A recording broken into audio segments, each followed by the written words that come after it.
Boa tarde a todos e todas.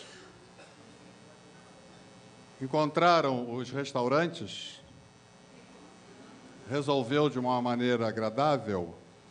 Então tá bom. Bem, evidentemente que nós temos hoje a parte da tarde bem recheada de temas e debates muito interessantes. Mas eu estava conversando com a produção e com a direção da Redarte. Eu acho que a cada parte do seminário nós devíamos de reforçar e rever o trabalho que a Mary fez com aquele projetando o pequeno histórico e o pequeno panorama do que é a Redarte nesses 12 anos. Aquele pequeno filme que ela fez na abertura do seminário hoje de manhã. Então, a gente gostaria de poder assistir e repetir sempre, tanto agora como amanhã, na parte da manhã, e também na parte da tarde. Eu acho que a gente tem que reforçar a rede, e isso aí é um belo exemplo, e vamos vê-lo.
Louvor, né? Lindo! Eu queria até dizer uma coisa aqui, Mary. São Paulo que faça um parecido. Não é? Afinal de contas, o Paulo mesmo disse para nós. Não tem o charme, a beleza, e essa música eu acho que é um hino do Rio de Janeiro. Ainda mais com Milton Nascimento. Beleza. Bom, vamos começar a parte da tarde, mas já iniciado com essa beleza do vídeo, mas a gente queria voltar aqui e fazer uma homenagem muito carinhosa, muito emocionada e muito especial. Eu estou falando de uma pessoa muito ligada ao universo das bibliotecas. Estou falando da doutora Hilda Machado, que todo mundo deve conhecer e deve se lembrar da sua trajetória, da sua história, enfim. A Hilda Machado, falecida em setembro deste ano. Hilda Machado dava aulas de História no cinema brasileiro na Universidade Federal Fluminense e vivia no Rio de Janeiro, onde nasceu. Era doutora em História Social, escrevia sobre a história cultural da cidade, comédia fílmica e cinema silencioso. Foi convidada para apresentar sobre o tema Cinema e Informação, e que aceitou prontamente, mas nos deixou antes deste evento. Então, uma homenagem de todos os bibliotecários à figura e à memória da professora doutora Hilda Machado. Nós, bibliotecários e amigos da professora doutora Hilda Machado, seremos eternamente gratos a ela, que, como poucos, soube compactuar e difundir as mais puras essências da Redarte: arte, informação e amizade. Nossos aplausos a Hilda Machado.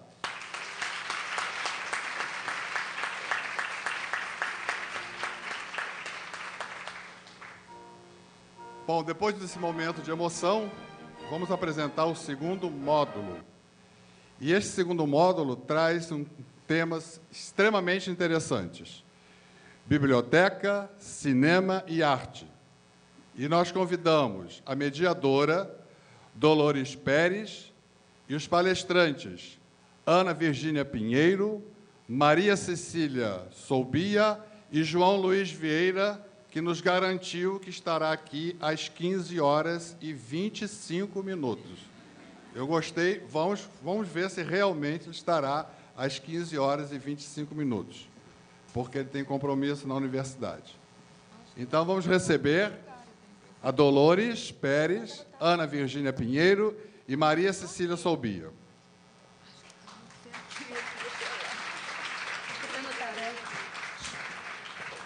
Dolores Pérez, bibliotecária da Pontifícia Universidade Católica do Rio de Janeiro, PUC-Rio. Exerce a função de diretora da Divisão de Bibliotecas e Documentação, DBD PUC-Rio, desde julho de 2003. É membro da Coordenadoria do Compartilhamento de Bibliotecas de Instituições de Ensino Superior do Estado do Rio de Janeiro, CBS-RJ. Possui vários trabalhos apresentados, principalmente nos seminários nacionais de bibliotecas universitárias. Mediadora da tarde do segundo módulo, Dolores Pérez. E, cumprindo o seu papel de mediadora, vai apresentar os dois palestrantes. Boa tarde. Agradeço à comissão organizadora do segundo seminário de Informação em Arte o convite para mediar os trabalhos dessa tarde. Como já foi dito, tem como subtema Biblioteca, Cinema e Arte. E, para iniciar, vamos apresentar Ana Virgínia Pinheiro, da Biblioteca Nacional, que vai falar sobre o livro Arte, o livro de artista, uma abordagem preliminar de critérios de raridade. Agora, o mini currículo da Ana Virgínia. Bibliotecária e documentalista, graduada pela Unirio em 1978 e mestre em Administração Pública pela Fundação Getúlio Vargas, é chefe da Divisão de Obras Raras da Fundação Biblioteca Nacional e professora na Escola de Biblioteconomia da Unirio. De seus trabalhos publicados, destaca-se o que é o livro raro, 1989, esgotado, e que lhe valeu o Prêmio Biblioteconomia e Documentação do Instituto Nacional do Livro e a Ordem dos Livros na Biblioteca, em 2007, sobre o Sistema de Localização Ideal para Acervos de Memória.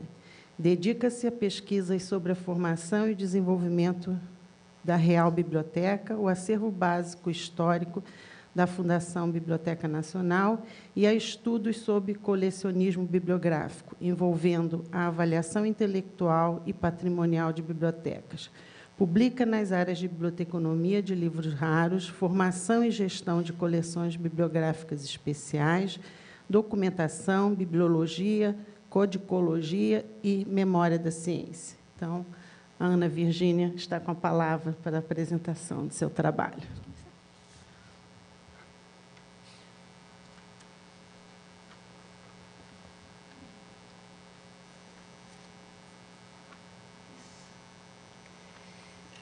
Boa tarde a todos. Meu nome é Ana Virgínia Pinheiro, bibliotecária. Vou falar sobre o livro Arte e o livro de artista, uma abordagem preliminar de critérios de raridade. Não é possível estabelecer ou definir critérios de raridade para essa tipologia documental sem entender o que ela significa, sem dar-lhe sentido ou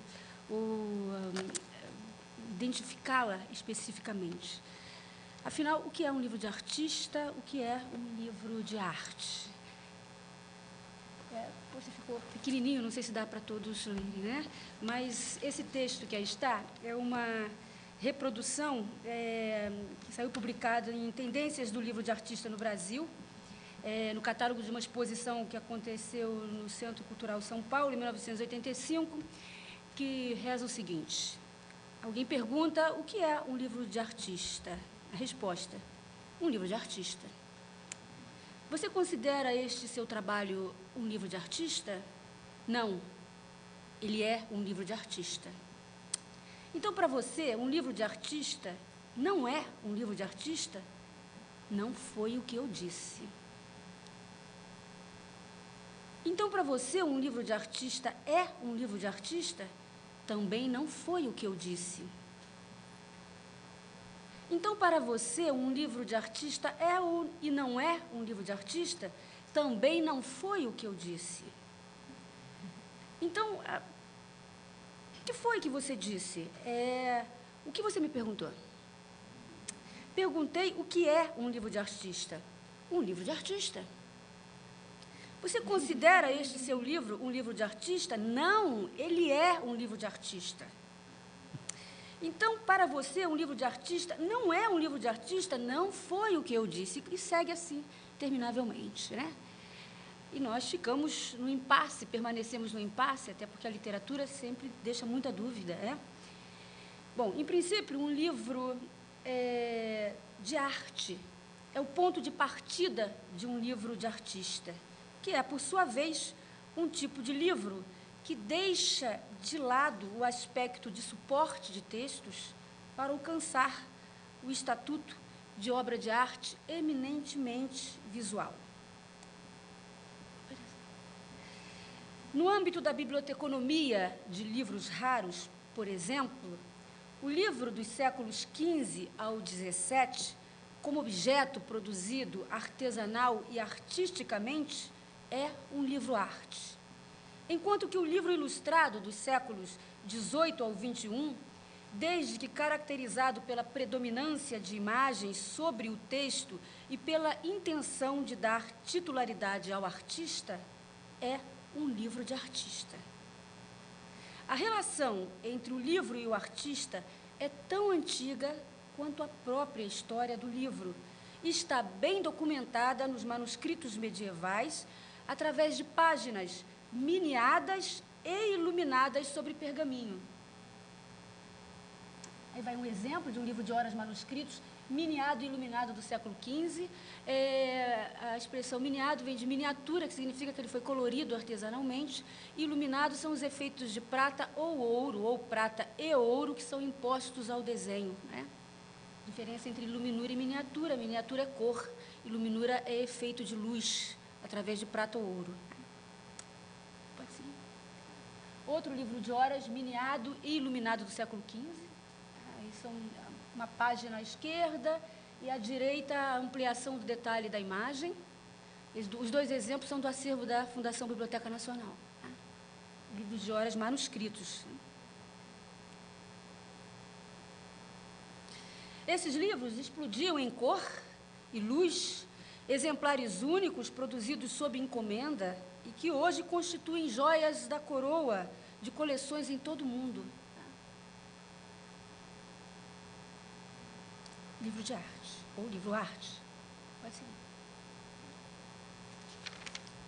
Os livros medievais, manuscritos, miniados e iluminados, são exemplos de livros arte. Assim como os livros impressos, nos séculos XV a XVII, de produção artesanal, coroada de trabalhos artísticos, como miniaturas, xilogravuras e gravuras em metal, água-forte e buril, onde a imagem, quando ocorre, é fundamento no livro. Aí um detalhe da Bíblia de... eu escrevi Bíblia de Gutenberg, foi uma falha. Bíblia de Mogúncia, por favor, né? Um detalhe da Bíblia de Mogúncia, ela é acabada pela mão. Ela é impressa, mas as capitulares são feitas à mão. Vou seguir, por favor. Uma página de xilogravada do Repertório dos Tempos, de André do Avelar, livro impresso em 1582. Praticamente todas as páginas apresentam xilogravura impressa sobre papel artesanal. Seguinte. Arquitetura do Vitrúvio, impressa e gravada em metal em 1684. As gravuras todas são assinadas por artistas da época, todas elas, né? Todas elas apresentam testemunho. A Biblioteca Nacional tem 2 exemplares em bom estado. Pode dar uma paradinha, né? Bom, já a definição de um livro de artista nem sempre é fácil e unânime. Teoricamente, o sentido de livro de artista foi desencadeado pelo pintor e poeta inglês William Blake, no final do século XVIII, que tentou retomar a intervenção direta e o controle do artista sobre o processo de concepção e produção final do livro, que no século XVIII tinha sido praticamente encerrado, né?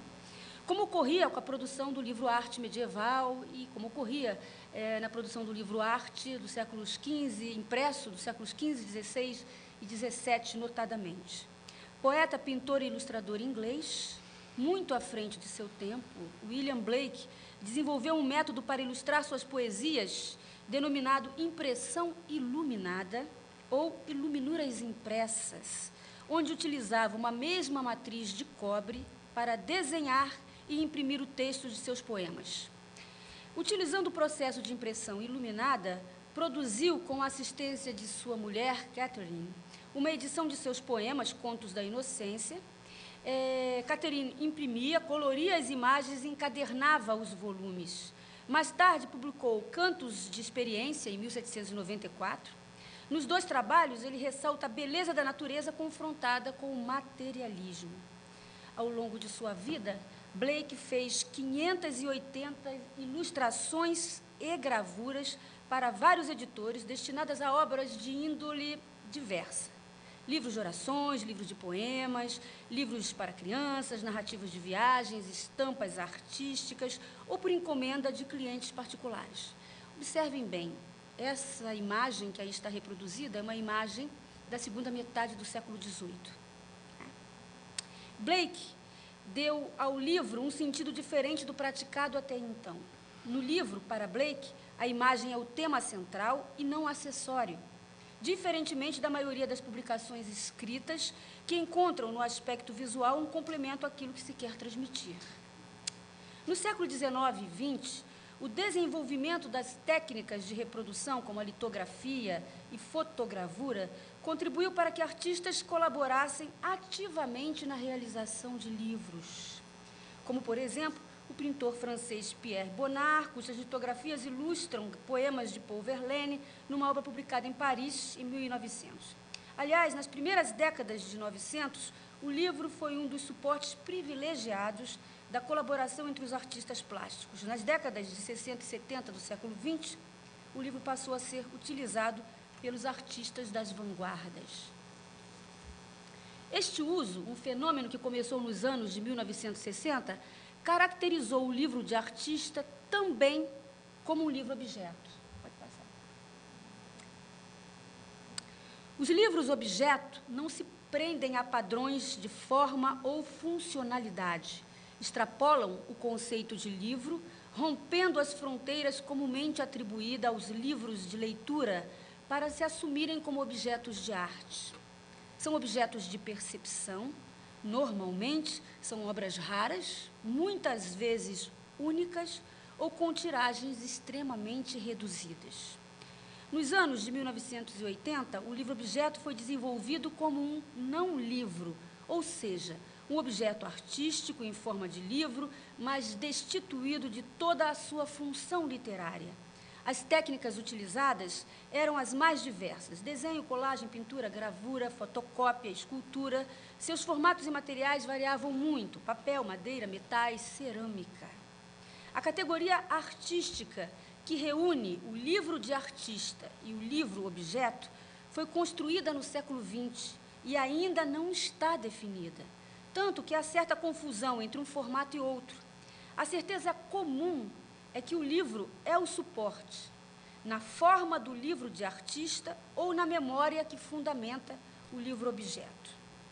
Hoje, o sentido consagrado e geralmente aceito para livro de artista implica o conjunto de trabalhos artísticos que tem o livro como suporte nas mais variadas categorias. Não são trabalhos individuais de um artista reunidos em uma publicação, mas sim composições construídas especialmente para um livro. Pode seguir. Ou ainda, qualquer livro que contenha uma intervenção de um artista, manuscrito, gravado, impresso ou como objeto, excluindo desta categoria aqueles que reproduzem apenas suas obras, ou que versam sobre a vida, ou que têm ilustrações suas. Vale dizer, o livro de artista editado implica o concurso de arte e técnicas específicas que atribuem ao resultado um caráter de produção artesanal no sentido mais artístico que esta produção pode alcançar. Tiragens reduzidíssimas e, desse modo, indicadas, que podem ser denominadas edições de luxo, assim como apresentar acabamento pela mão do autor, do artista ou do editor, assinadas e autografadas. Esta imagem que aí está reproduzida é uma encadernação de uma obra impressa em 1857. Para o acervo da Biblioteca Nacional, a obra não tem grande significado, ela sequer é uma obra editada no Brasil. O livro vale pela encadernação, ele é um livro-objeto, né? Ele vale pela beleza do trabalho artesanal da encadernação, que é uma encadernação caracterizada por Rubens Borba de Moraes como encadernação imperial, que eram as encadernações em veludo verde acabado em dourada, com as cores básicas da bandeira nacional, né? Nesse caso, ela é toda bordada em paetês e fios de ouro. Seguinte. Outra encadernação, também chamada imperial, aí descaracterizada do verde e do dourado, mas a encadernação é em madeira, e a madeira é pintada, uma madeira policromada, né? A obra é de 1884. E é uma obra editada em África, né? E tem valor de memória pela encadernação que lhe foi atribuída.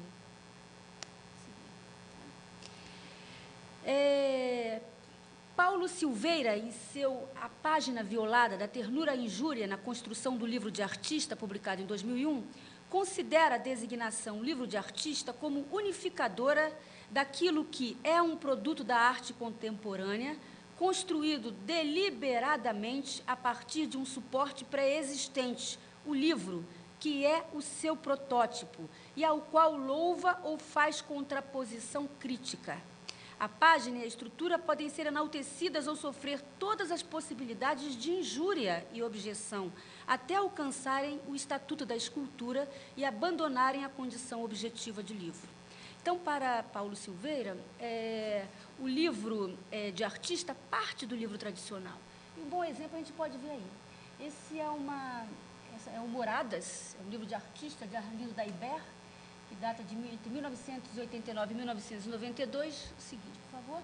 E aí o livro em forma de folha, uma edição de 1521, na verdade o que aí está reproduzido é um facsímile que existe na Biblioteca Nacional, porque o original está na Biblioteca Vaticana.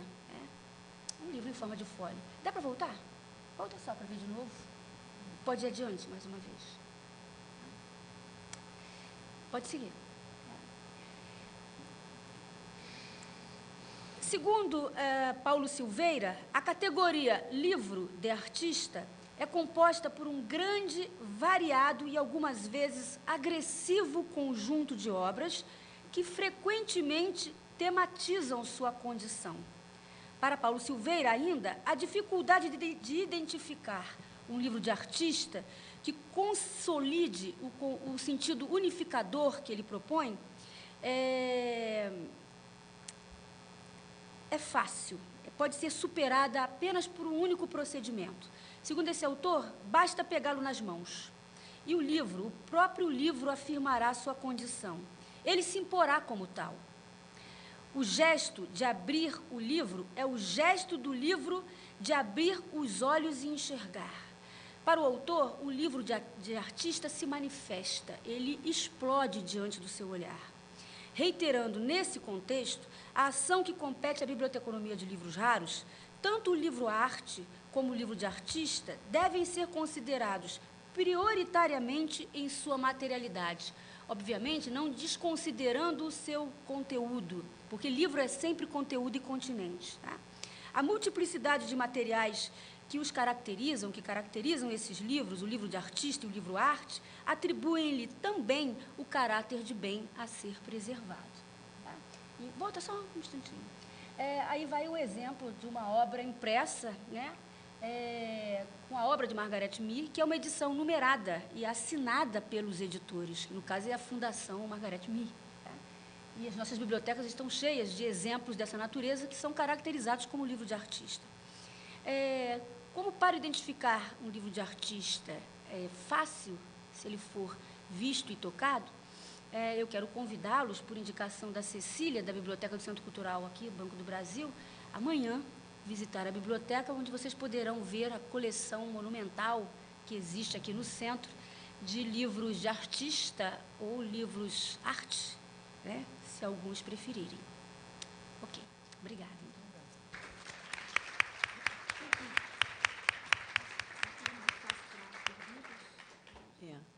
Eu esqueci de dizer no início, mas manteremos os mesmos critérios da parte da manhã, cada palestrante com 40 minutos e as perguntas ao final das 3 palestras. Então, eu agradeço a Ana Virgínia e passo a palavra a Maria Cecília Sobia, que é do Museu Clabin Segal, de São Paulo, e que vai nos falar sobre... desculpe. Sumiu. Não, está aqui, está aqui. Vocabulário controlado para artes de espetáculo. Boa tarde. Bom, eu queria agradecer a Redarte pelo convite. E, bom, eu vou falar sobre vocabulário para as artes do espetáculo, mas depois da palestra da Ana Virgínia, tão gostosa, agora vai vir o batidão, que é uma coisa mais concreta. Pena que eu não posso falar sobre vocabulário controlado desse jeito, mas tudo bem. Bom, o vocabulário controlado. Passa mais uma foto. Esse vocabulário foi feito pelas equipes da Biblioteca Geni Clabin Segal, que pertence ao Museu Lazar Segal, e eu sou a coordenadora da biblioteca, e pela equipe do Centro de Documentação Paulo Emílio Salles Gomes, que pertence à Cinemateca Brasileira.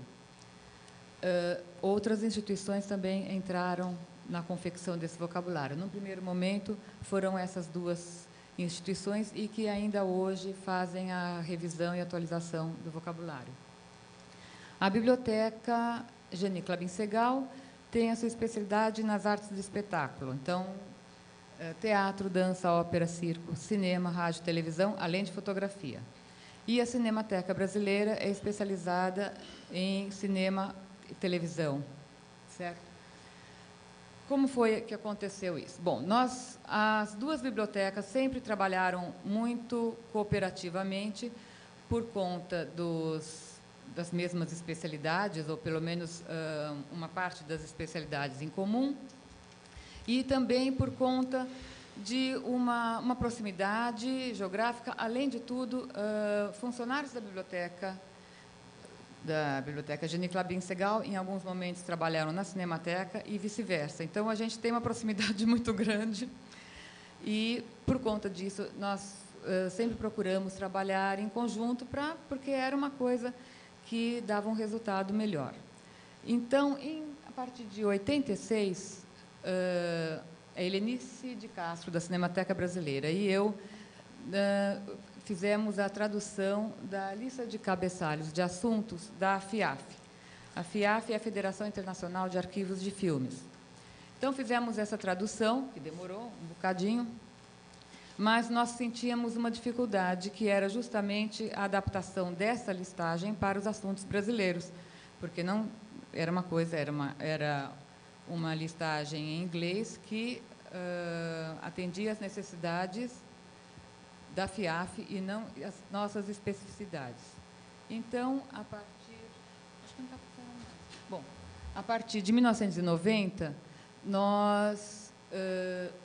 essa equipe foi um pouco mais ampliada, ainda Cinemateca Brasileira e Biblioteca Geni Clabin Segal, e começamos a fazer o vocabulário de cinema, televisão e vídeo. Esse vocabulário nós fazíamos, como fazemos até hoje, um pouco menos agora, mas eram sempre reuniões semanais, onde a gente discutia os termos e tudo mais. Bom, em 96 ficou pronta uma primeira versão, e, a partir de 96, nós nos reunimos com representantes da Divisão de Pesquisa do Centro Cultural São Paulo, Divisão de Pesquisas em Artes Cênicas, com representantes da ECA, da Escola de Comunicações e Artes, da USP, com representantes da Biblioteca Municipal, e começamos a fazer um vocabulário de artes cênicas. Então, nós tínhamos o vocabulário de cinema e o de artes cênicas, com muitas coisas em comum, claro, né? Então, a partir de 2000, nós juntamos esses dois vocabulários e começamos aí ele se consolidou no vocabulário controlado para as artes do espetáculo. Pode ir. Além disso, durante esse tempo todo, a gente tinha alguns outros trabalhos paralelos. Eu fiz parte da equipe que fez o vocabulário controlado em artes do espetáculo, que o Paulo falou hoje, desenvolvido no Itaú Cultural. E esse vocabulário é interessante, porque por que a gente precisa, porque a gente sente essa necessidade de fazer um vocabulário controlado. Nessa época, quando existia a ideia de fazer a rede de informação em arte do Itaú Cultural, então, vários representantes de várias bibliotecas de arte se reuniram e começaram a tentar ver como que a gente poderia fazer, numa base de dados, inserir o acervo. A primeira coisa com que a gente se deparou foi a diversidade de descrição de assuntos. Cada biblioteca fazia de um jeito. Os assuntos eram descritos das maneiras mais variadas possíveis.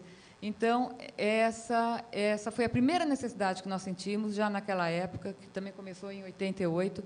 Primeira coisa, antes de pensar numa rede de informação e arte, a gente tinha que definir um vocabulário para descrever justamente esse material, porque senão a gente não ia conseguir chegar em nenhum lugar comum. Além disso, eu fiz parte também, junto com a Biblioteca do Museu Nacional de Belas Artes, Biblioteca do Museu Histórico Nacional, do Paço Imperial, da 6ª SR, acho que é só, né, Mary?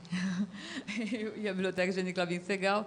Nós fizemos parte de um grupo de estudos que estudou e criou um vocabulário especializado para a rede de bibliotecas do IFAM.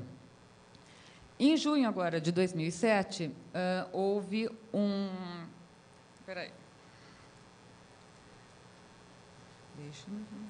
uma oficina sobre perspectivas e ferramentas para o trabalho em rede das unidades de informação especializadas em cinema e meios audiovisuais, organizado por Biblioci, que é a rede de bibliotecas do cinema ibero-americanas.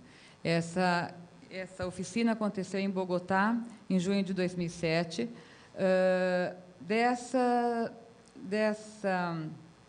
das recomendações finais dessa oficina, surgiu, então, a ideia de se fazer um tesauro bilíngue especializado em meios audiovisuais. Várias bibliotecas, principalmente bibliotecas de cinematecas, participaram dessa oficina, e também uma representante, a Mônica, da Biblioteca Geni Clabin Segal.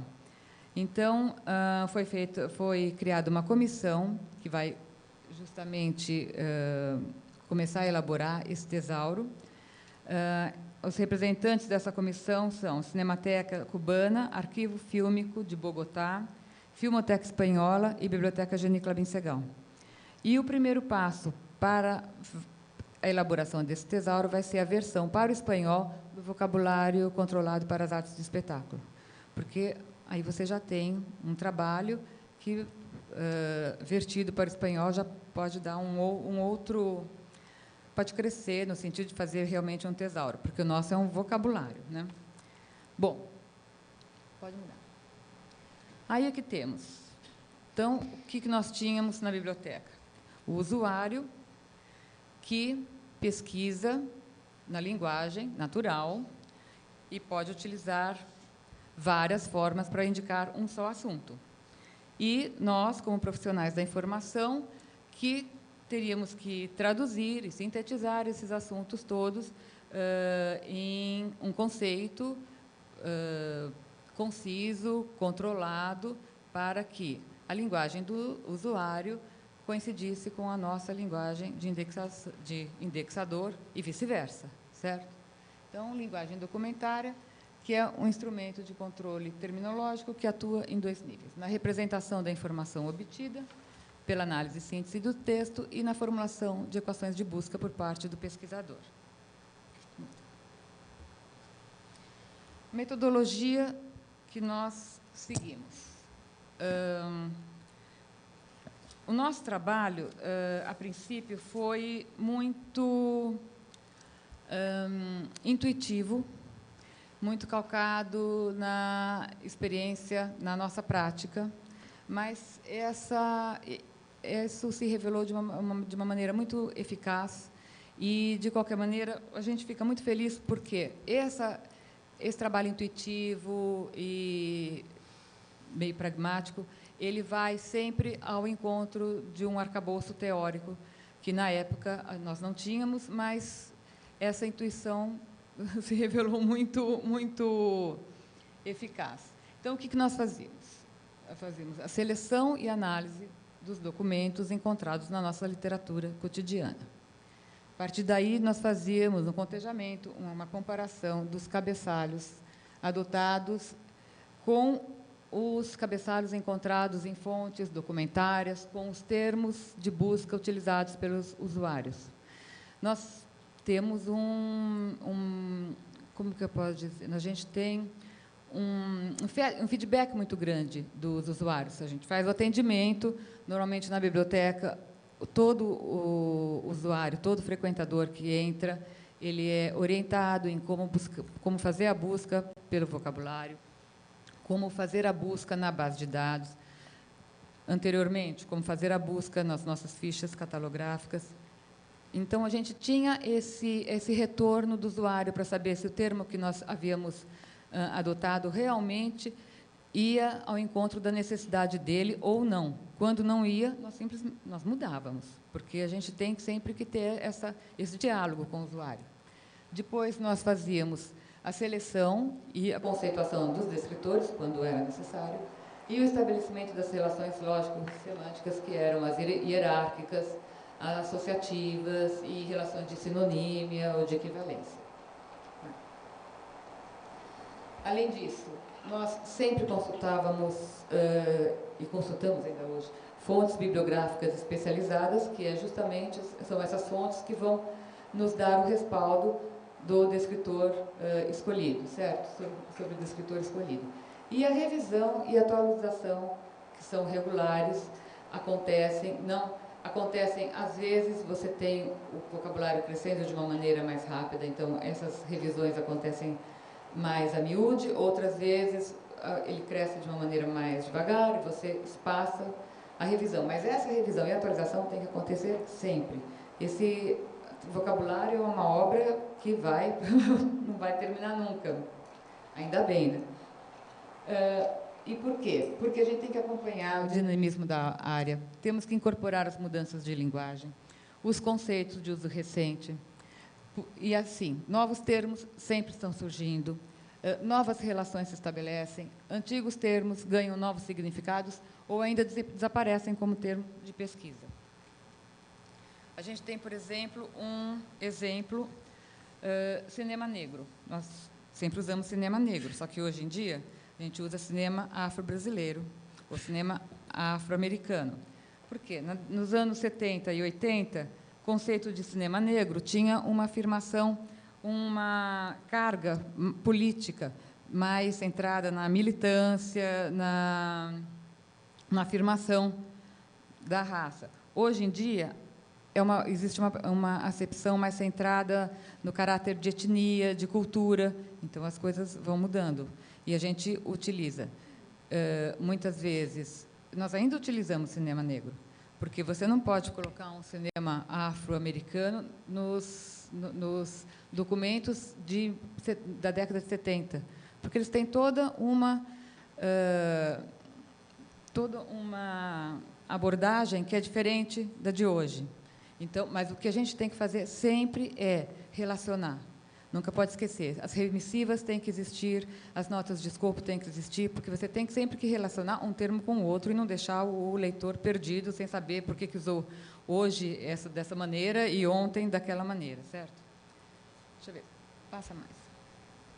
Bom, então vamos à composição do vocabulário. Nós temos os descritores, que uma base de dados com os descritores propriamente ditos, e nós optamos por fazer tabelas separadamente para não deixar o corpo do vocabulário, que são os descritores, absurdamente assim, enormes.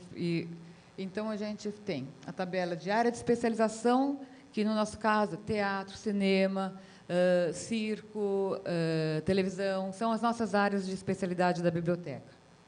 Tabela de forma de publicação, a forma em que aparece o documento, um dicionário, uma enciclopédia e por aí vai.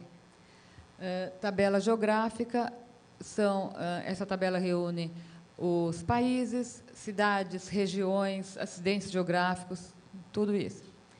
Tabela de temporalidade também. Anos não, mas décadas, séculos, acontecimentos políticos. Então, também a gente faz. Depois, a tabela de eventos, são as tabelas onde a gente tem festivais, mostras. Isso tudo são controles de nomes, né? A tabela de eventos vai normatizar os nomes dos festivais, de que maneira se dão as entradas desses festivais. Assim como temporalidade geográfica, tudo isso é normatização também do nome do país. Se escreve de uma maneira, se escreve de outra. Depois, nós temos tabela de grupos e companhias de espetáculo, que é uma tabela imensa, porque nós temos muitos grupos e companhias, o que é ótimo. E a tabela de instituições, empresas e casas de espetáculos. Instituições e empresas normalmente culturais, certo? Então, o que a gente faz? Nós temos... pode pôr mais um, deixa eu ver o que tem aí.